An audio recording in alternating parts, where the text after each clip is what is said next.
সম্মানিত দিনদার পরহেজগার মুসলিমবৃন্দ, আসসালামু আলাইকুম ওয়া রাহমাতুল্লাহি ওয়া বারাকাতুহু। মহান আল্লাহ সুবহানাহু ওয়া তাআলার দরবারে অসংখ্য অগণিত শুকরিয়া যে রব্বুল আলামিন পবিত্র মাহে রাবিউল আউয়ালের আজকে প্রথম জুমাতে আপনাকে আমাকে দুনিয়ার সকল কাজকর্ম পিছনে ফেলে রেখে সালাতুল জুমআ আদায় করার উদ্দেশ্যে আল্লাহ তাআলার ঘরে এসে বসার তৌফিক দিয়েছেন। মহাগ্রন্থ আল কোরআনে কারীম থেকে ধারাবাহিকভাবে সংক্ষিপ্ত আকারে কিছু কথা বলা এবং শোনার জন্য আমাদেরকে বাছাই করেছেন। এজন্য আমরা মনিবের দরবারে শুকরিয়া জানাচ্ছি, কালিমাতু শুকুর, আলহামদুলিল্লাহ। পাশাপাশি অসংখ্য দুরুদ এবং সালাম পেশ করছি মানবতার মহান শিক্ষক, বিশ্ব নবী, আখির নবী, আমাদের প্রিয় নবী, রহমতের কান্ডারি, মায়ার নবী মুহাম্মদুর রাসূলুল্লাহ সাল্লাল্লাহু আলাইহি ওয়াসাল্লাম। আল্লাহুম্মা সাল্লি আলা মুহাম্মদ, আল্লাহুম্মা বারিক আলা মুহাম্মদ। সম্মানিত সুধী মণ্ডলী, মহাগ্রন্থ আল কোরআনের ধারাবাহিক আলোচনায় আজকে আমি তেলাওয়াত করেছি সূরা বনী ইসরাঈলের 65, 66 এবং 67 নম্বর আয়াতে কারিমা। তিনটি আয়াতে কারিমা তেলাওয়াত করেছি। আল্লাহ সুবহানাহু ওয়া তাআলার নিকট তৌফিক কামনা করছি তিনি যেন আমাকে এই তিনটি আয়াত থেকে সংক্ষিপ্ত আকারে নির্ধারিত সময়ের মধ্যে প্রয়োজনীয় কিছু কথা বলার প্রয়োজনীয় ইলম ভিক্ষা দান করেন, বলুন আমিন। যারা আমরা শুনছি আমাদের সকলকে যেন আমলের জিন্দেগিতে এই আয়াতগুলিকে সামনে নিয়ে আসতে পারি, বলুন আমিন। সম্মানিত হাজিরিন, গত জুমাতে যারা ছিলেন, গত জুমাতে আমি 65 নম্বর আয়াতে কারিমা থেকে কথা বলছিলাম। ইন্না ইবাদি লাইসা লাকা আলাইহিম সুলতান। যে শয়তান আল্লাহর অবাধ্য হওয়ার কারণে আল্লাহ তাআলা শয়তানকে বিতাড়িত করে দিলেন, ওই শয়তান আল্লাহ তাআলার কাছে চ্যালেঞ্জ করলেন, যার কারণে আমি আজকে বিতাড়িত হলাম, সেই আদমের সন্তানগুলিকে আমি পথ ভ্রষ্ট করে ছাড়ব, আমি তাদেরকে গুমরাহি করে ছাড়ব, তাদেরকে আমি জাহান্নামের উপযুক্ত বানিয়ে ছাড়ব। এই চ্যালেঞ্জের মোকাবেলায় আল্লাহ তাআলা এই বাক্যটি বলেছিলেন, ইন্না ইবাদি লাইসা লাকা আলাইহিম সুলতান। আমার বান্দা যারা হবে, প্রকৃতপক্ষে আমার বান্দা যারা, তাদের উপর তোমার কোনো প্রভাব বিস্তার তুমি করতে পারবে না, বলেন সুবহানাল্লাহ। আমরা এই আয়াতের আলোকে প্রকৃতপক্ষে আল্লাহ তাআলার বান্দা কারা, তাদের কয়েকটা বৈশিষ্ট্য আমরা আলোচনা করছিলাম। সূরা আল ফুরকানের 65 নম্বর আয়াত থেকে শুরু করেছিলাম। সেখানে আল্লাহ তাআলা ইবাদুর রহমান বলে আখ্যায়িত করেছেন যে আমি হলাম রহমান, আনার রহমান ও আল্লাহ গফুর। আমার বান্দা যারা, তাদের কয়েকটি গুণ হলো এই। আমরা সেখান থেকে 5টি গুণ আলোচনা করেছিলাম।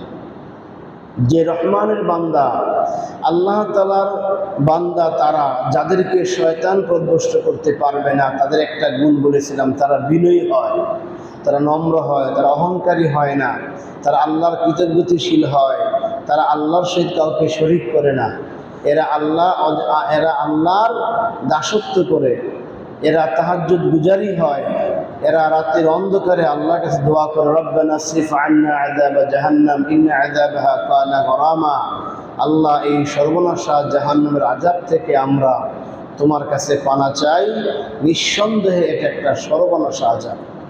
আমরা গত সপ্তাহে এরপরে আরো আলোচনা করেছিলাম, যারা পৃথিবীতে দুনিয়ায় চলার পথে যারা ব্যয় করবে, তারা অপব্যয় করবে না, বিনা হিসাবে খরচ করে তারা নিঃস্ব হবে না, আবার একবার তারা কৃপণও হবে না, যে দান খয়রাত থেকে তারা তাদের হাতকে গুটিয়ে রাখবে। আমরা এই পর্যন্ত গত জুমাতে আলোচনা করেছিলাম। যেহেতু আরো কয়েকটি গুণ রয়েছে, এই জন্য আমি আজকেও এই 65 নম্বর আয়াতে কারিমার আলোকে সংক্ষিপ্ত আকারে বাকি কয়েকটা গুণের কথা বলতে চাচ্ছি। এর পরবর্তী গুণ হলো ওয়াল্লাযীনা লা ইয়াদউনা মা'আল্লাহি ইলাহান আখার। এরা যে অবাধ্যতার যে মূলনীতি, আল্লাহর সহিত কাউকে শরীক করা, আল্লাহর সাথে তারা কাউকে শরীক করে না। যাদের উপর শয়তান কোনো প্রভাব বিস্তার করতে পারবে না, তাদের আরেকটি গুণ হলো তারা জীবনে যত আমল করে সমস্ত আমলের একমাত্র উদ্দেশ্য হবে আল্লাহর সন্তুষ্টি, ঠিক কিনা?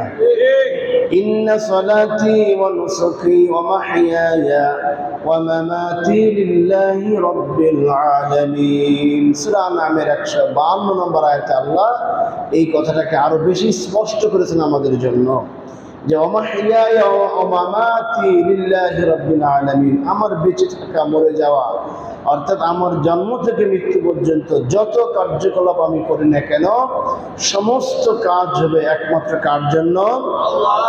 আল্লাহর জন্য। এই যে আমরা নামাজে আসলাম আল্লাহর জন্য, রোজা রাখি আমরা আল্লাহর জন্য, কুরবানি করি আমরা আল্লাহর জন্য, আখিরাত কেন্দ্রিক যত ভালো কাজ করি সব কাজের মূল উদ্দেশ্য হলো একমাত্র আল্লাহর জন্য। আল্লাহর এই বান্দারা জানেন যে আল্লাহকে বাদ দিয়ে যদি আমরা অন্য কারো সন্তুষ্টি কামনা করতে চাই তাহলে আমাদেরকে আল্লাহ তাআলা জান্নাতকে আমাদের জন্য হারাম করে দিবেন। নাউযুবিল্লাহ।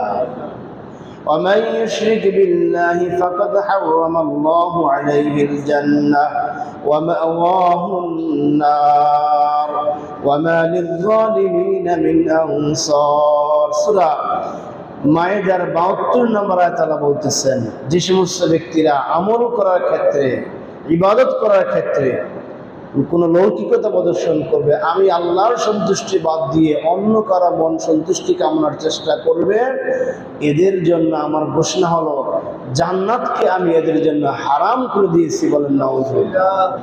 ওয়া মাওয়াহুন নার, আর যার জন্য জান্নাত হারাম হয়ে যায় তার জায়গা হয় কোথায়? জাহান্নামে।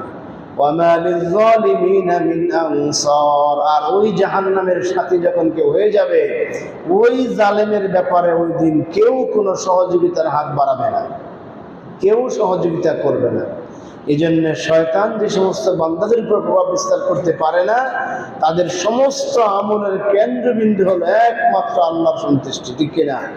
আল্লাহ তাআলার নিকট দোয়া করছি আল্লাহ তাআলা আমাদেরকে যেন তার সন্তুষ্টি অর্জন করার মাধ্যমে আমাদের এই দুনিয়ার সমস্ত অ্যাক্টিভিটিস পালন করার তৌফিক দিন, আমিন।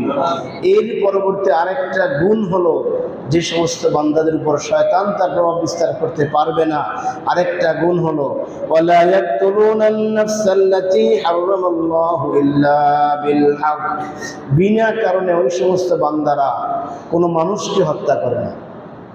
যদি তার দায়িত্বে কোনো মানুষকে হত্যা করার প্রয়োজন থাকে তাহলে উপযুক্ত যে 5টি কারণ আছে, একজন মানুষকে হত্যা করা রাষ্ট্রের পক্ষে 5টি কারণ থাকতে হবে। 5টি কারণ ছাড়া কোনো মানুষকে হত্যা করা জায়েজ নাই, রাষ্ট্রের পক্ষে জায়েজ নাই, ব্যক্তিগতভাবে তো জায়েজ নাই। একজন ব্যক্তি আরেকজন ব্যক্তিকে হত্যা করা কোনোভাবেই জায়েজ নয়। যদি সে হত্যার আসামি হয়, যে 5টি কারণে মানুষ হত্যা জায়েজ, ওই 5টি কারণের কোনো একটি কারণ যদি কোনো ব্যক্তির উপর থাকে তাহলে তাকে হত্যা করবে সরকার বা আদালত, ব্যক্তিগতভাবে কাউকে হত্যা করার কোনো সুযোগ নেই। আমাইয়াকুতুলুন মুমিনান মুতাআম্মিদান ফাজাযাউহু জাহান্নামু খালিদান ফিহা ওয়া গাদাবাল্লাহু আলাইহি ওয়ালানাহু ওয়া'আদ্দা লাহু আযাবান আযীমা। সূরা নিসার 93 নম্বর আয়াতে আল্লাহ বলতেছেন কোন মুমিন যদি কোনো মুমিনকে বিনা কারণে হত্যা করে, এখানে মুমিন একজন মানুষ তো আরেকজন মানুষকে হত্যা করবেই না, এই আলোচনা আপাতত স্টপ। যার উপর হত্যার দায়িত্ব আছে আদালত তারকে হত্যার দায়িত্ব দেওয়া হয়েছে, রায়ের ভিত্তিতে সাক্ষী প্রমাণের ভিত্তিতে কেউ যদি আসামি হয় তাহলে তাকে হত্যা করা আদালতের উপর জায়েজ, তার উপর কর্তব্য। কিন্তু যদি হিংসাবশত হয়ে প্রতিপক্ষকে ঘায়েল করার জন্য পাইকারি ধরে হত্যা করা হয়, এরকম হত্যা যারা করবে, এরকম হত্যার সাথে যারা জড়িত থাকবে, আদেশদাতা, নির্দেশদাতা, হুকুমদাতা এবং বাস্তবায়নকারী, এর সাথে যারা জড়িত আছে সবার ব্যাপারে আল্লাহ বক্তব্য হলো ফাজাযাউ জাহান্নামু, তাদের সবার জন্য এই হত্যার বদলা হলো জাহান্নাম। বলেন নাউযুবিল্লাহ। আজকে আমরা দেখি সামান্য কারণে মানুষ মানুষকে হত্যা করতেছে, আবার বিচারিক হত্যাকাণ্ড হচ্ছে, প্রতিপক্ষের আদর্শিকভাবে তার মোকাবেলা না করার কারণে মোকাবেলা করতে ব্যর্থ হয়ে তাদেরকে মিথ্যা মামলা দিয়ে, মিথ্যা অজুহাত দিয়ে, মিথ্যা সাক্ষী রচনা করে মানুষগুলোকে হত্যা করা হচ্ছে। ইতিমধ্যে আমরা এরকম বহু দেখেছি। মতের সাথে মিল নাই, আদর্শের সাথে মোকাবেলা করতে ব্যর্থ হয়ে ওই মানুষগুলোকে হত্যা করা হয়। আল্লাহ বলেন এই মানুষগুলোকে যারা হত্যা করবেন ফাজাযাউহু জাহান্নামু খালিদান ফিহা, এরকম হত্যাকারীরা চিরকাল জাহান্নামে থাকবে বলেন নাউযুবিল্লাহ। মানুষকে 5 কারণে হত্যা করা জায়েজ। 1 নম্বর কারণ হলো কোরআনের যে কারণগুলো বলা হয়েছে, 1 নম্বর কারণ হলো আল কতল বিল কতল। একজন মানুষ যদি আরেকজন মানুষকে হত্যা করে, তাহলে যে হত্যা করলো বা যেই কয়েকজন মিলে হত্যা করলো ওদেরকে হত্যা করা জায়েজ। 2 নম্বর, বিবাহিত পুরুষ এবং মহিলা যদি জেনা করে, তাহলে রাষ্ট্রের দায়িত্ব হলো তাদেরকে 100 পাথর মারার পরও যদি সে মৃত্যুবরণ না করে তার মৃত্যু নিশ্চিত করা, বিবাহিত পুরুষ মহিলা জেনা করলে। এরপরে 3 নম্বর কারণ হলো যে ব্যক্তি মুসলমান হয়েছে আবার মুসলমান থেকে খারিজ হয়েছে, মুরতাদ হয়ে গেছে, নাস্তিক হয়ে গেছে, এমন ব্যক্তিকে রাষ্ট্রপক্ষ হত্যা করা জায়েজ। 4 নম্বর কারণ হলো যে সমস্ত মানুষরা জমিনের মধ্যে ফাসাদ সৃষ্টি করতেছে, অন্যায় বিস্তার করতেছে, অন্যায়কে প্রমোট করছে, ওই সমস্ত ফিতনাবাজদেরকে প্রয়োজন হত্যা করা জায়েজ।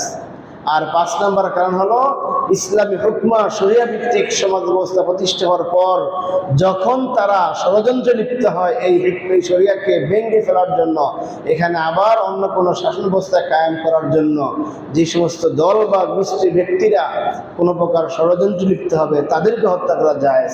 এই 5 কারণ ছাড়া কোনো মানুষকে কোনো মানুষ হত্যা করা জায়েজ নাই। যদি করেন সে যেই করুক না কেন, আল্লাহ বলতেছেন ওয়াগাদিবাল্লাহু আলাইহি ওয়া লা'নাহু ওয়া আ'আদ্দা লাহু আযাবান আযীমা, এদের প্রতি আল্লাহর গজব, আল্লাহর লানত এবং আল্লাহর কঠিন শাস্তি এদেরকে ঘেরাও করবে বলেন নাউযুবিল্লাহ।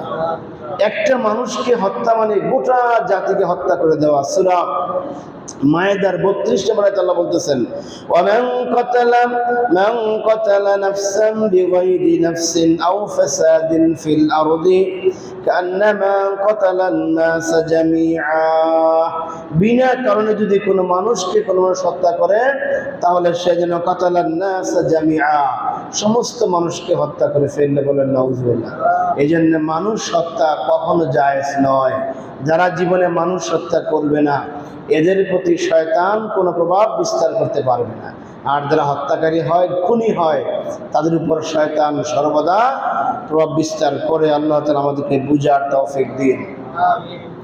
শয়তান যাদের উপর হস্তক্ষেপ করতে পারবে না এদের আরেকটা গুণ হলো ওয়ালা ইয়াজনুন, তারা জেনা ব্যভিচার করে না। জেনা ব্যভিচার করা অত্যন্ত অশ্লীল একটি খারাপ একটি কাজ, যার শাস্তি হলো মৃত্যুদণ্ড। আয-যানিয়াতু ওয়াজ-যানি ফাজলিদু কুল্লা ওয়াহিদিন মিনহুমা মিয়াতু জালদাহ। আল্লাহ বলতেছেন সূরা নূরের 2 নম্বর আয়াতে আল্লাহ বলতেছেন জেনাকারী পুরুষ এবং নারীকে 100টি বেত্রাঘাত করো, যেটি একটু আগে বললাম। বিবাহিত হলে তার মৃত্যুদণ্ড নিশ্চিত করো। এক সাহাবী জেনায় প্রমাণিত হলো এবং বলা হলো সে কি বিবাহিত, সে বলল হ্যাঁ সে বিবাহিত। এবার রাসূল বললেন তাকে হত্যা করো, কারণ সে বিবাহিত হওয়ার পর কেন সে জেনায় লিপ্ত হবে, তাকে হত্যা করার বিধান দেওয়া হলো। কিয়ামত পর্যন্ত এই বিধান কার্যকর থাকবে ইনশাআল্লাহ। কি বলেন? থাকবে। কোরআনের এই বিধানগুলি কার্যকর আছে নাকি আমাদের দেশে? আমাদের দেশে নাই। কোরআন ভিত্তিক শরিয়া ভিত্তিক সমাজ ব্যবস্থা যেখানে প্রতিষ্ঠিত নাই সেখানে কোরআনের এই বিধানগুলি চর্চা হয় না। না হওয়ার কারণে আজকে জেনা ব্যভিচার এমনভাবে রূপ নিয়েছে একটা সামাজিক বেদি, এটাকে এখন মানুষ খুব বেশি বড় মাপের একটা অন্যায় মনে করে না, বলেন নাউযুবিল্লাহ। অথচ কোরআনের যে 5টি অপরাধের শাস্তি সরাসরি আল্লাহ তাআলা কোরআনে দিয়েছেন, খুব বলা হয় এই 5টি অপরাধের মধ্যে একটা অপরাধ হলো এই জেনাকারের শাস্তি। অন্য অনেক শাস্তি আছে কোরআনে উল্লেখ করা হয়নি, অনেক কাজের শাস্তি আছে হাদিসের মাধ্যমে সেগুলো বাস্তবায়ন করা হয়, কিন্তু জেনার শাস্তিটা আল্লাহ তাআলা সরাসরি কোরআনে দিয়েছেন, কেননা আল্লাহর ভাষা ওয়ালা তাকরাবুজ জিনা ইন্নাহু কানা ফাহিশা ওয়া সাআ সাবিলা। সূরা বনী ইসরাঈলের 32 নম্বর আয়াতে আল্লাহ বলতেছেন, হে আমার বান্দারা, শয়তানের প্রভাব থেকে তুমি মুক্ত থাকতে হলে জেনার কাছেও যেও না। জেনার কাছে যেও না অর্থ হলো শুধু এই চূড়ান্ত পর্যায়ে যে ব্যভিচার লিপ্ত হওয়া এটাই জেনা নয়, বরং তোমার হাত যেন জেনার কাছে না যায়, তোমার চোখ যেন জেনার কাছে না যায়, তোমার কান যেন জেনার কাছে না যায়, তোমার মস্তিষ্ক চিন্তা শক্তি দ্বারা যেন কোনো প্রকার জেনা না হয়ে যায়। এই বিষয়টা খেয়াল করে চলেন কারা? যারা আল্লাহর প্রিয় বান্দা, এবং যারা খেয়াল করে চলেন তাদের উপর শয়তানের কোনো প্রভাব বিস্তার করে না। এরপর আরো কয়েকটা গুণ আল্লাহ তাআলা বলেছেন, যেমন ইল্লা মান তাবা ওয়া আমানা ওয়া আমিলা আমালান সালিহা। এরপরে গুণ হলো তারা তাওবাকারী। বলে সুবহানাল্লাহ। এটা অত্যন্ত কার্যকরী একটা গুণ। তাওবা হলো ফিরে আসা। আমরা যখনই অন্যায় কাজ করি, অন্যায় কাজ করার সাথে সাথে অনুতপ্ত হয়ে সেই কাজ থেকে ফিরে আসা, সেই কাজ থেকে মুক্ত থাকা, এর নাম হলো তাওবা। এরকম ঘন ঘন তাওবা যারা করবেন, অন্যায় হওয়ার সাথে সাথে তাওবা, বিলম্বে নয় যে আজকে অন্যায় করলাম আরো করি, একবারে জীবনের শেষ মুহূর্তে এসে তওবা করে ভালো হয়ে যাব, এই চিন্তা করে যারা অন্যায় কাজ করেন, এরকম এই কাজটা মোটেও উচিত নয়। কারণ শেষ বয়সে তাওবা করব, বয়সের কোনো শেষ নাই। শেষ আছে নাকি? বয়সের শুরু আছে, শেষ নাই। কারণ এটা যার যেটুক বয়স আল্লাহ তাআলা দিয়েছেন এর মধ্যে শেষ হয়ে যাবে। সে সেই জীবনের শেষ বয়স পাবে কিনা এরকম কোনো গ্যারান্টি তার মধ্যে নাই। এই জন্যে যে সমস্ত বান্দারা অন্যায় হওয়ার সাথে সাথে তওবা করেন, এই সমস্ত বান্দাদের উপর শয়তান কোনো প্রভাব বিস্তার করতে পারে না। আর এই সাথে সাথে তওবা করার মাধ্যমে অন্যায়কারীকে অন্যায় থেকে ফিরে আসার মাধ্যমে একটা অন্যতম লাভ হলো এই তওবার কারণে তার গুনাহগুলি আল্লাহ মাফ করে দেন। সুবহানাল্লাহ।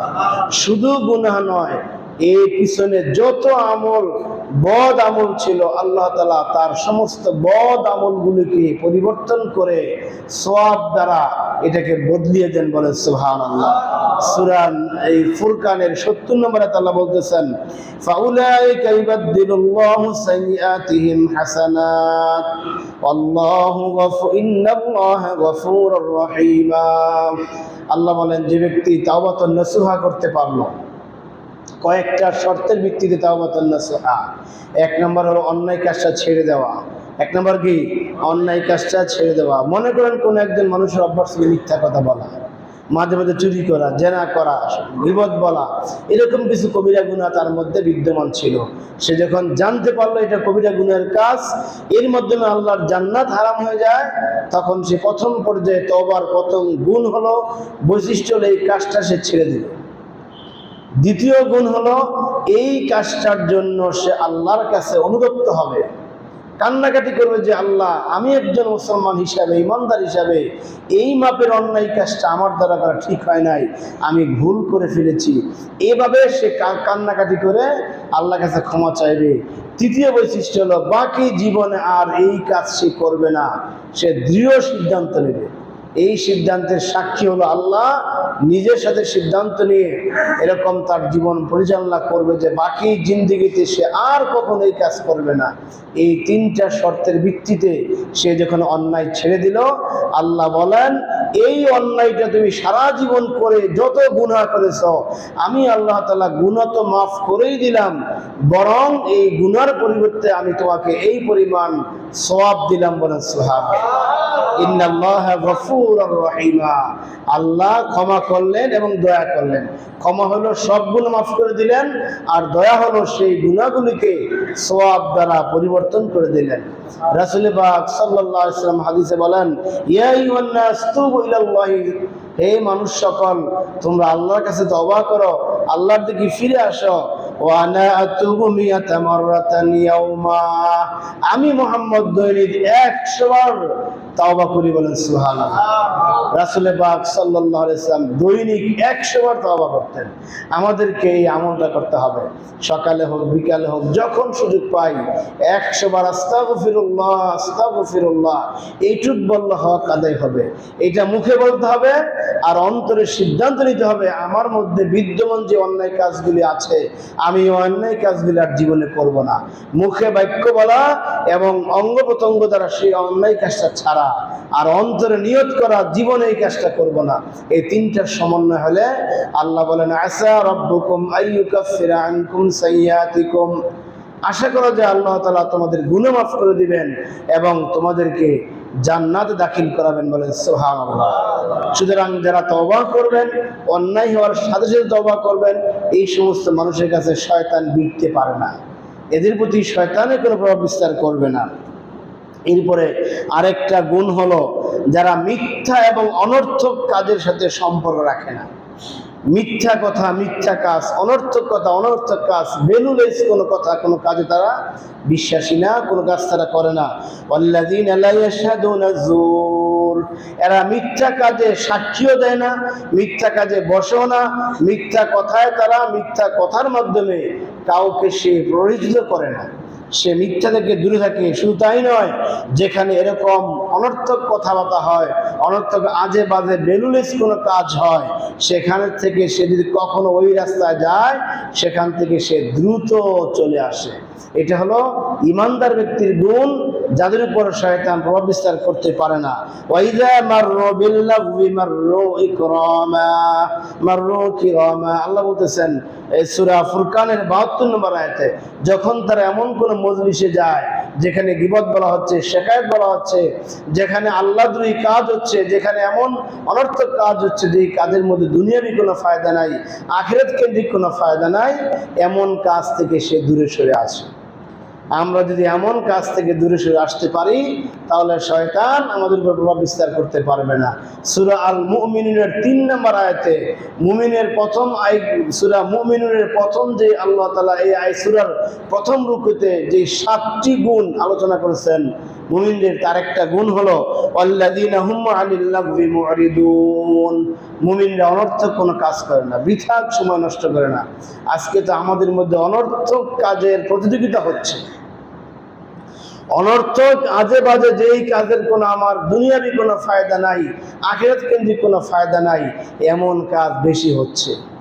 বিভিন্ন খেলার মাধ্যমে ঘন্টার পর ঘন্টা সময় নষ্ট হচ্ছে, বিভিন্ন অনুষ্ঠানের মাধ্যমে ঘন্টার পর ঘন্টা নষ্ট হচ্ছে। এই সমস্ত আজে বাজে কাজগুলি থেকে যারা দূরে থাকতে পারবে তাদের উপর শয়তান কোনো প্রভাব বিস্তার করতে পারবে না। এরপর আরেকটা এদের গুণ হলো, এটা সবচেয়ে বড় কঠিন একটা কাজ, এটা আমাদের জন্য সবচেয়ে বড় কঠিন কাজ। সেটা হলো এদের সামনে যখন আল্লাহর আয়াতকে বোঝানো হয়, আল্লাহর কোরআনকে তেলাওয়াত করা হয়, আল্লাহর এই কোরআনের বিধানকে যখন তাদের সামনে উপস্থাপন করা হয়, তখন তারা অন্ধের মতো, বোবার মতো থাকে না।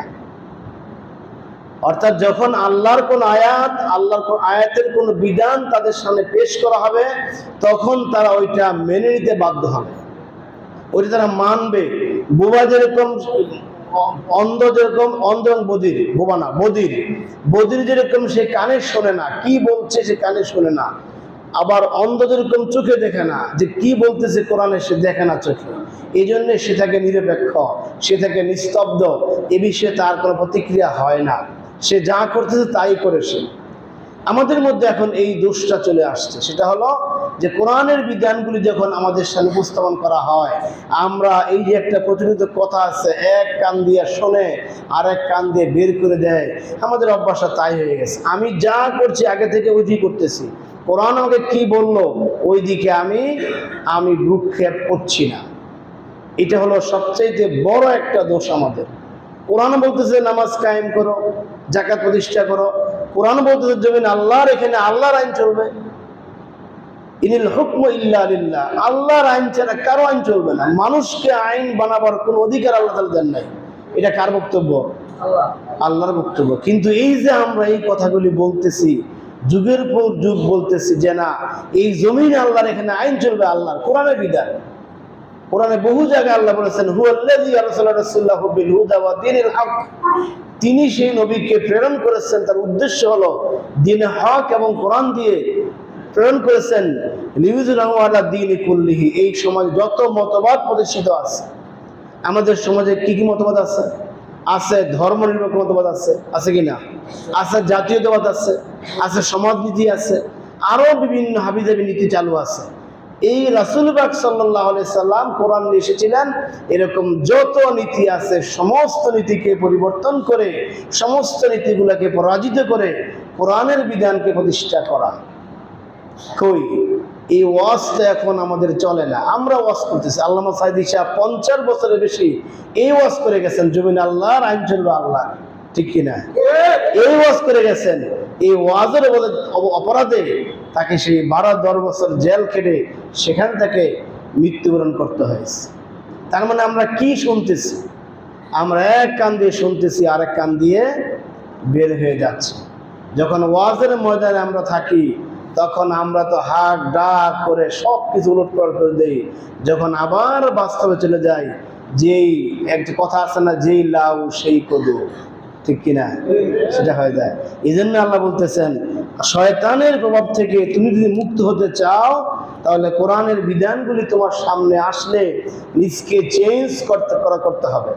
যে আল্লাহ, আমি একদিন বুঝি নাই, আমি একজন মুসলমান হিসাবে, আল্লাহর খলিফা হিসাবে আল্লাহর খেলাফত এখানে প্রতিষ্ঠা করতে হবে, দায়িত্ব আমার ছিল, আমি একদিন বুঝি নাই। এই জন্য আমি ঘুরেছি সেই ফুটবল মার্কার পিছে, এই জন্য আমি ঘুরেছি সেই বদনা মার্কার পিছে, এই জন্য আমি ঘুরেছি সেই হাফ প্যান্ট এই ফুল প্যান্ট মার্কার পিছে। যেহেতু এই মার্কার পিছে ঘুরলে আমাকে তোমার আদালতে জবাব দিতে হবে, আমি বুঝি নাই, আজকে বুঝেছি। এই সূরা ফুরকানের কত নম্বর আয়াত? সূরা ফুরকানের এই 73 নম্বর আয়াতে যেহেতু বুঝেছি আমি, এর পিছনে ঘুরলে আমাকে শয়তান প্রভাবিত করবে, আজকে থেকে আমি ছেড়ে দিলাম। এই সিদ্ধান্ত আমরা কি নিতে পারি না? ইনশাআল্লাহ নিতে পারি। আল্লাহ আমাদের তৌফিক দিন, আমিন। সিদ্ধান্ত নেওয়ার সময় সামনে আসতেছে। আল্লাহর এই জমিনে আল্লাহর দ্বীনের পক্ষে যদি আমরা কথা না বলতে পারি, কাজ না করতে পারি, কিয়ামতের ময়দানে আমরা এই মুখ দেখাও কিভাবে? রাসূলের উম্মত বলে আমরা দাবি করি। রাসূল পাক সাল্লাল্লাহু আলাইহি ওয়াসাল্লাম এই কোরআনটাকে সম্পূর্ণ বিজয়ী রেখে প্রতিষ্ঠিত করে, কোরআন দ্বারা গোটা সমাজ ব্যবস্থা প্রতিষ্ঠিত করে চালিয়ে তিনি একটা আদর্শ রাষ্ট্র ব্যবস্থা কায়েম করে আমাদের কাছে রেখে গেছেন, ঠিক কিনা? বিদায় হজের মাঝে 1.25 লক্ষ সাহাবীকে সাক্ষী রেখেছেন। আমি কি আমার দায়িত্ব পালন করতে পেরেছি? 1.25 লক্ষ সাহাবীরা, দুনিয়ার আকাশের নিচে সবচাইতে শ্রেষ্ঠ মানুষ যারা, তারা হলেন আল্লাহ রাসূলের সাহাবীরা। তারা সাক্ষী দিয়েছেন, হ্যাঁ আমরা সাক্ষী, আপনি এই দিনটাকে আমাদের কাছে পুরোপুরি বিজয় করে রেখে গেছেন, বলেন সুবহানাল্লাহ। সাক্ষী তো 2 জন হলেই চলে, প্রাপ্তবয়স্ক পুরুষ 2 জন হলেই চলে। 2 জন পুরুষ না পাওয়া গেলে 1 জন পুরুষ 2 জন মহিলা, কিন্তু সেখানে 1.25 লক্ষ পুরুষ সাহাবী এই সাক্ষ্য দিয়েছেন যে আল্লাহ, হে রাসূল, আপনি এই দিনটাকে বিজয় অবস্থায় রেখে গেছেন। আজকে আমাদের দেশে সেই দিন বিজয় অবস্থায় নাই। দিনের কোনো একটা বিধান শতভাগ আমরা পালন করতে পারি না, বরং এমন কিছু বিধান আছে যেগুলি যে ইসলামের বিধান আমরা ভুলেই গেছি। এর মধ্যে একটা বিধান বলবো আমি, পর্দার কথা। কুল্লিল মুমিনিনা ইয়াগুদ্দু মিন আবসারিহিম ওয়া ইয়াহফাযুনা ফুরুজাহুম। আল্লাহ প্রত্যেক মুমিনকে, এখানে যারা আছেন সবাই মুমিন, এখানে কোনো মহিলা মুমিন নাই, সবাই কি পুরুষ মুমিন। আমাদের প্রত্যেককে আল্লাহ তাআলা বলতেছেন, ইয়াগুদ্দু মিন আবসারিহিম, তোমরা তোমাদের দৃষ্টি শক্তিকে পরনারী থেকে নিম্নগামী করে রেখো। কার হুকুম? আল্লাহর হুকুম। পুরুষের জন্য যে আল্লাহ পর্দা দিয়েছেন, এটা আমরা এখন বুঝি না, জানি না।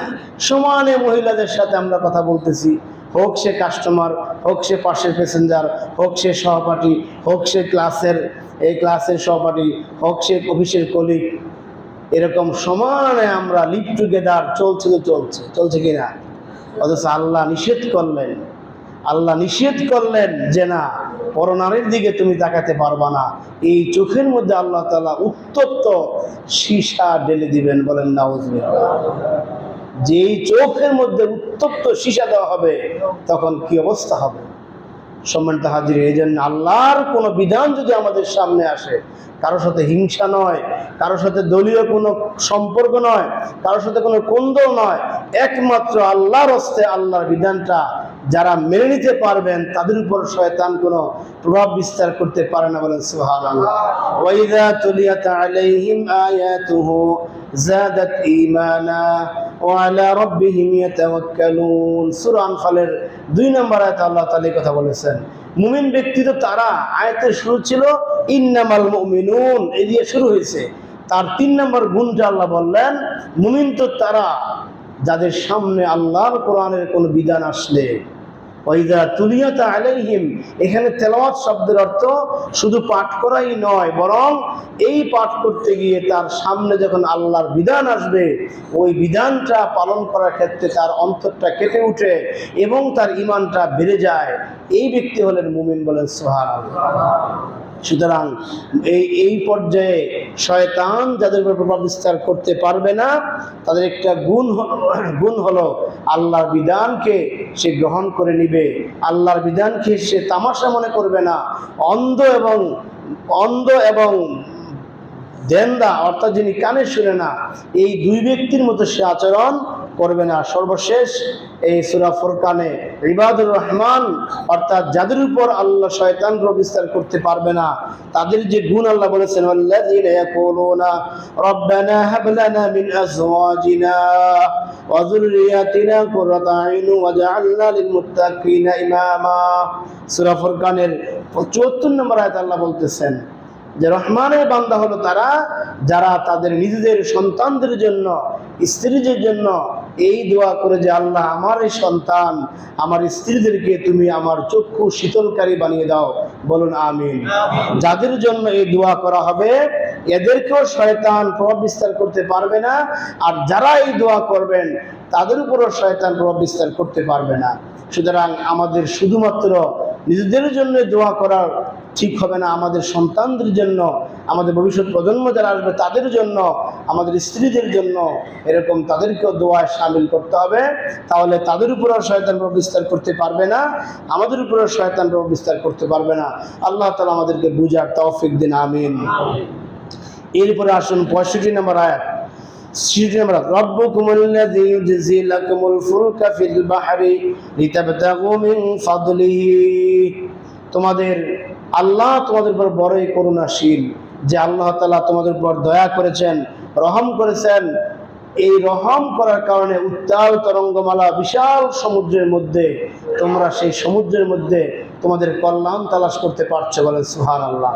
বিশাল সমুদ্র, লিতাবতাগু মিন ফাদলিহি, সেই সমুদ্রের মধ্যে আমরা তালাশ করি কল্যাণ, অর্থাৎ এক দেশ থেকে আরেক দেশে আমরা সেই বিশাল জাহাজগুলি নিয়ে সেই পাহাড় সমান ঢেউকে আমরা অতিক্রম করে আমরা এক দেশ থেকে আরেক দেশে হাজার হাজার লক্ষ লক্ষ টন মালামাল নিয়ে যাচ্ছি। এখানে আল্লাহ বলতেছেন লাআয়াতিল ইয়াতাযাক্কারুন, যারা চিন্তা শক্তি যাদের মধ্যে আছে তাদেরকে চিন্তা করা উচিত। ইন্না ফি খালকিস সামাওয়াতি ওয়াল আরদি ওয়াখতিলাফিল লাইলি ওয়ান নাহার ওয়াল ফুলকিল্লাতী তাজরি ফিল বাহরি বিমা ইয়ানফাউন নাস। যে বিশাল সাগরের মধ্যে, পাহাড় সমান ঢেউয়ের মধ্যে এই যে একটা জাহাজ নিরাপদে এক দেশ থেকে আরেক দেশে শত শত মাইল অতিক্রম করে যাচ্ছে, এখানে পুরোটাই আল্লাহর অনুগ্রহ। বলেন সুবহানাল্লাহ। এখানে মানুষের কোনো বাহাদুরি নাই। এই যে আমরা সমুদ্রের মধ্যে যত বড় শক্তিশালী জাহাজই নামাই না কেন, আল্লাহ যদি অনুগ্রহ না করেন এইটা ডুবতে, ধ্বংস হইতে 1 সেকেন্ড লাগবে না। লাগবে না। আপনাদের মনে থাকার কথা 1911 সনের একবারে মাঝামাঝি যে টাইটানিক নামে যে জাহাজটা প্রথম সমুদ্রের মধ্যে তারা নামিয়েছিল, সেই জাহাজটা তারা নির্মাণ করেছিল, নির্মাণতা প্রতিষ্ঠান তারা বলেছিল যে পৃথিবীর এমন কোনো শক্তি নাই এই জাহাজটাকে ধ্বংস করতে পারে। বলেন নাউযুবিল্লাহ। তারা বলেছিল। এরপরে যখন পরবর্তী বছর 1912 সনের যখন সেই জাহাজটাকে এপ্রিল মাসে যখন সেই জাহাজটাকে আটলান্টিক মহাসাগরে নামানো হলো, মাত্র 1 দিনের মাথায় সকালে তারা সেই জাহাজটাকে এই আটলান্টিক মহাসাগরে ভাসিয়েছেন 1500 যাত্রী নিয়ে। সেখানে 1500 মানুষ নিয়ে এই জাহাজটা চললো। এক খণ্ড বরফের সাথে ধাক্কা লেগে ওই জাহাজটা সেখানে শেষ হয়ে গেল। প্রায় দেড় সহস্রাধিক মানুষ সেখানে মারা গেল, ঠিক কিনা? ইতিহাস আপনারা পড়েছেন, জেনেছেন। তারা অহংকার করেছিল, এই অহংকারের মাধ্যমে আল্লাহ তাআলা তাকে ডুবিয়ে একবার নিঃশেষ করে দিলেন। সুতরাং অহংকার আল্লাহ তাআলার চাদর, এটাকে মানুষ যখন নিয়ে টানাটানি করে বাড়াবাড়ি করে তখন তার উপর আল্লাহর গজব নেমে আসে। আমাদেরকে সেই রব চিন্তা করতে বলছেন যে রব্বুকুমুল্লাযী, তোমাদের রব হলেন তিনি, ইউজজি লাকুমুল ফুলকা ফিল বাহরি, যেই রব তোমাদেরকে এই বিশাল উত্তালমালা ঢেউয়ের মাঝখানে সাগরে তোমাদের এই নৌকা যানগুলিকে সেখানে তিনি এই চলমান রাখতেছেন, লিতাবতাগু মিন ফাদলিহি, আল্লাহর কল্যাণ সেখান থেকে লাভ করার জন্য আমরা সেই কল্যাণ লাভ করছি। কিন্তু অবাক হওয়ার বিষয় হলো, এই কল্যাণ লাভ করতে গিয়ে বান্দারা যেন আল্লাহকে ভুলে না যায়, তারা যেন নিজেরা এই কথা মনে না করে যে আমরাই এর নিয়ন্ত্রণকারী, আমরা নিয়ন্ত্রণ করছি না। আল্লাহ যদি এই নিয়ন্ত্রণকারী না হন তাহলে সাগর কেন, সামান্য খাল বিলের মধ্যে সেই জাহাজ ডুবে যায় কিনা? ছোট্ট নদী মেঘনা, পদ্মা, যমুনা, শীতলক্ষা, বুড়িগঙ্গা, এরকম ছোট্ট নদীর মধ্যেও অনেক জাহাজ ডুবে অনেক মানুষের মরণ হয়। আবার সেই আটলান্টিক মহাসাগর, বড় বড় মহাসাগরের মধ্যে হাজার হাজার লক্ষ লক্ষ টন জাহাজ মাল নিয়ে একটা জাহাজ নিরাপদে এক দেশ থেকে আরেক দেশে চলে যাচ্ছে, সেখানেও কিন্তু কোনো প্রকার দুর্ঘটনা ঘটে না, ঠিক কিনা? এই সব কিছু আল্লাহর অনুগ্রহ। কিন্তু মানুষ বড় অকৃতজ্ঞ। আল্লাহ তাআলা পরবর্তী আয়াতে বলতেছেন, ওয়াইযা মাসসাকুমুদ-দুররু ফিল বাহরি দাল্লা মান তাদউনা ইল্লা ইয়্যাহ, মানুষ বড় অকৃতজ্ঞ। এই সামুদ্রিক জাহাজগুলি যখন সমুদ্রে চলে, বর্তমান পৃথিবীতে সবচেয়ে বড় জাহাজের দৈর্ঘ্য হলো প্রায় 450 মিটার, বিশাল লম্বা জাহাজ। 450 মিটার মানে আমাদের গাউসিয়া একের ওইখান থেকে শুরু করে একবারে এই ফ্লাইওভারের গোড় পর্যন্ত প্রায় আধা কিলোমিটার। এই 450 মিটার এরকম বিশাল লম্বা জাহাজ। সর্বাধিক প্রশস্ত জাহাজ যেটা, সেটা হলো 92 মিটার, অর্থাৎ 90 গজের চেয়ে বেশি। 39.40 ইঞ্চিতে 1 মিটার হয়। 90 গজের চাইতেও প্রশস্ত একটা জাহাজ, লম্বা হলো প্রায় আধা কিলোমিটার লম্বা। এরকম বিশাল জাহাজটাও যখন সমুদ্রের কোনো ঝড়ের মধ্যে পড়ে, তখন যত যাত্রী আছে সমস্ত যাত্রীরা তখন তাদের মধ্যে, তারা খ্রিস্টান হোক, ইহুদি হোক, অন্য যে কোনো ধর্মের হোক, আল্লাহ বলতেছেন তাদের অন্তরে তাদের আল্লাহ ছাড়া তারা অন্য যাকে ডাকে সমস্ত রবের অস্তিত্ব তারা তাদের অন্তর থেকে মুছে যায়। বলেন সুবহানাল্লাহ। আল্লাহ তো অন্তর্যামী। একটা অমুসলিম, এটা কাফের, একটা অন্য ধর্মের একজন ব্যক্তি, তার অন্তরের খবর কে জানেন? আল্লাহ জানেন। যখন এই সামুদ্রিক ঝড়ের মধ্যে পড়ে যায়, তখন সেখানে যারা মুসলমান থাকেন তাদের সাথে তাল মিলিয়ে ওই অমুসলিমগুলিও আল্লাহকে ডাকতে থাকে। বলেন সুবহানাল্লাহ। আপনারা সেই ঘটনা জানেন, মক্কা বিজয়ের পর যখন রাসূল পাক সাল্লাল্লাহু আলাইহি ওয়াসাল্লাম মক্কা শহরে চলে আসলেন, বিজয় হয়ে গেল, ওই দিন আবু জেহেলের পুত্র ইকরামা রাদিয়াল্লাহু তাআলা আনহু পরে ইসলাম গ্রহণ করেছিলেন। তিনি উহুদ যুদ্ধে মুসলমানদের বিপরীতে সেই কাফেরদের পক্ষে সেনাপতি ছিলেন। খালেদ সাইফুল্লাহ এবং ইকরামা, আল্লাহ তাআলার এই দুই বান্দা পরবর্তী ইসলাম ধর্ম গ্রহণ করেছিলেন। এই ইকরামা রাদিয়াল্লাহু তাআলা আনহু তিনি বুঝতে পারলেন যে আমার হাতে উহুদ যুদ্ধে অনেক মুসলমানকে আমি হত্যা করেছি, সুতরাং আজকে মুহাম্মদ মক্কা বিজয় করেছে, আমাকে ছাড়বেন না তিনি। এই জন্য তিনি মক্কা থেকে আবিসিনিয়ায় পলায়ন করতে লাগলেন। যখন তিনি সমুদ্র পথে যাচ্ছিলেন, হঠাৎ এমন ঝড়ের মধ্যে তাদের জাহাজটা পড়লো। ওই জাহাজে মুসলমান ছিলেন, অমুসলিম ছিল, সবাই তখন বলতে লাগলেন, আজকে এই ঝড় থেকে, এই বিপদ থেকে একমাত্র আল্লাহ তাআলা আমাদেরকে রক্ষা করতে পারেন। বলে সুবহানাল্লাহ। সবাই বলতেছেন একমাত্র আল্লাহ আমাদেরকে রক্ষা করতে পারবেন, তিনি জলে স্থলে সব জায়গায় বান্দার একমাত্র রক্ষক। সুতরাং চলো আমরা সবাই মিলে আল্লাহকে ডাকি। এবার ইকরামা রাদিয়াল্লাহু তাআলা মনে মনে ভাবতেছেন, যেই মুহাম্মদ আল্লাহর দিকে আহ্বান করার কারণে তাকে ছেড়ে আমি পালাচ্ছি, এখানেও যদি সে আল্লাহর কথা বলা হচ্ছে, সুতরাং আল্লাহ যদি সেই মুহাম্মদের ভাষ্য অনুযায়ী স্থল ভাগে আমাদেরকে মুক্ত করতে পারেন, সে আল্লাহ যদি আমাদেরকে এই লোকদের ভাষ্য অনুযায়ী এই সমুদ্রের ঝড় ঝাপটার মধ্যে আমাদেরকে মুক্ত করতে পারেন, তাহলে আমি ওয়াদা করছি, আল্লাহকে সাক্ষী রেখে ওয়াদা করছি, এই জ্বর থেকে মুক্ত হওয়ার সাথে সাথে মুহাম্মদের হাতে গিয়ে আমি বায়াত হয়ে ইসলাম ধর্ম গ্রহণ করব। তিনি সিদ্ধান্ত নিলেন, ইকরামা রাদিয়াল্লাহু তাআলা আনহু সিদ্ধান্ত নিয়ে যা আল্লাহর কুদরতে সবার হাজারিতে আল্লাহ তাআলা জ্বর সারিয়ে দিলেন, নিরাপদে তারা ওই পারে পৌঁছে গেলেন। ইকরামা রাদিয়াল্লাহু তাআলা আনহু সেই তার কমিটমেন্ট অনুযায়ী তিনি আর আবিসিনিয়ায় না গিয়ে পরবর্তী জাহাজে ফিরে আসলেন। এসে মুহাম্মদ সাল্লাল্লাহু আলাইহি সাল্লামের হাতে হাত রেখে বায়াত হলেন, ইসলাম ধর্ম গ্রহণ করলেন। বলেন সুবহানাল্লাহ। এটা তো একটা ব্যতিক্রম ঘটনা, কিন্তু যেটা সর্বাধিক ঘটে সেটা আল্লাহ বলতেছেন যে সর্বাধিক ঘটনা হলো ফালাম্মা নাজ্জাকুম ইলাল বাররি আরাদতুম, আল্লাহ তাআলা যখন তোমাদেরকে এই সামুদ্রিক ঝড় থেকে মুক্ত করে দেন তখন তোমরা তখন তোমরা ভুলে যাও। নদী পথে বিশাল ঝড়ের কবলে তোমাদের জাহাজ পড়েছে, সবাই আল্লাহকে ডাকতেছে আল্লাহকে ডাকতেছে, কিন্তু তোমরা এমন অকৃতজ্ঞ, আল্লাহ তোমাদের ডাকে সাড়া দিয়ে যখন ঝড়টাকে সারিয়ে দিলেন, নিরাপদে যখন তোমরা এই পারে আসলেন, এসে তোমরা বললা আমাদের নাবিকটা এত দক্ষ যে আমাদের এই সারেং এত দক্ষতার সাথে ঝড়কে মোকাবেলা করেছেন, যার ফলে আমরা নিরাপদে পৌঁছতে পেরেছি। বলেন নাউজুবিল্লাহ। সারালেন কে? আল্লাহ। নাম হলো কার? নাবিককে। আল্লাহ তাআলা করুণা মহামারী দিয়েছিলেন, আল্লাহ সারাইছে। নাম হয়েছে সরকারের, শেখ হাসিনার। আমাদের সরকার করুণাকে মোকাবেলা করতে সক্ষম হয়েছে। বলেন নাউজুবিল্লাহ। ঈমান থাকবে? আল্লাহ তাআলা বন্যা দিলেন, বন্যার সময় আল্লাহকে ডাকতেছে, তুফান সাইক্লোন দিলেন, আল্লাহকে ডাকতেছে। যখন বিপদ ছেড়ে যায় তখন তারা বলেন যে এই বন্যাকে মোকাবেলা করতে আমরা প্রস্তুত ছিলাম এবং মোকাবেলা করেছি। বলেন আলহামদুলিল্লাহ। এটা আল্লাহর ভাষায় বলতেছেন, ফালাম্মা নাজ্জাকুম ইলাল বাররি আরাদতুম, আমি যখন তোমাদেরকে এই মুক্ত করে দেই তখন তোমরা আমাকে ভুলে যাও। ওয়া কানাল ইনসানু কাফুরা, আসলে মানুষের স্বভাব হলো, মানুষ হলো চির অকৃতজ্ঞ। ঠিক কিনা? মানুষ হলো চির অকৃতজ্ঞ। একটা পোষ্য প্রাণী, পশুকে, কুকুর হয়তো একবারে আমাদের নোংরা একটা প্রাণী, আপনি তাকে পোষ মানান, তাকে খাবার দেন, সে কখনো আপনি মনিবের বিরুদ্ধে সে অবস্থান নেবে না।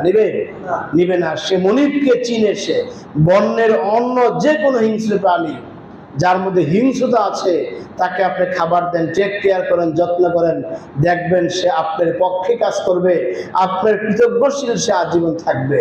কিন্তু মানুষ আমরা সেই কাজটি করি না। ইন্নাল ইনসানা লিরাব্বিহি লাকানুত, সূরা আদিয়াতের 6 নম্বরে আল্লাহ বলতেছেন, মানুষ একমাত্র প্রাণী যাদেরকে এই রব এত সুন্দর করে সৃষ্টি করলেন, সৃষ্টির শ্রেষ্ঠ জীব বানালেন, দুনিয়ার সমস্ত নিয়ামত, দুনিয়ার সবকিছু তাদের অনুকূল আল্লাহ দিলেন শুধুমাত্র সেই রবের দাসত্ব করার জন্য। অথচ এই মানুষগুলি সেই রবকে সবচেয়ে বেশি অস্বীকার করে কিনা?